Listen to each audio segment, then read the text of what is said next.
This is the Lone Crater YouTube. We hope this video helps. You start by checking EMUI and enabling what you need.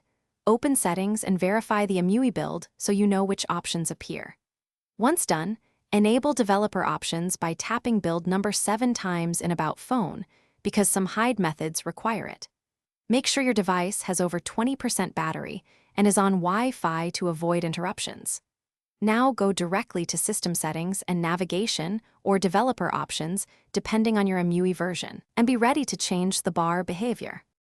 Next, navigate to System Navigation or Navigation Dock in Settings. This is where Huawei lets you swap button navigation for gestures. Choose Gesture Navigation or enable full screen gestures so the on-screen bar disappears and edge swipes replace buttons. If your EMUI lacks those controls, open Developer Options and enable the force activities to be resizable or similar full-screen flags. This forces apps to hide the bar more reliably. Once gestures are active, practice swipe patterns. Finally, test the new navigation across several apps and screens. Some apps may still show a retained bar until you reboot, so restart if necessary.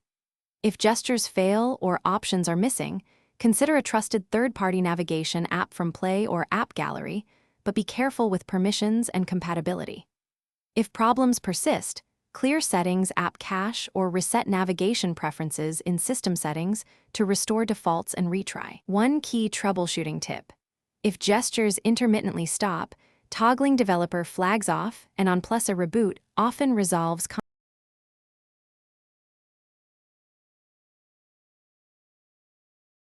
Thanks for watching.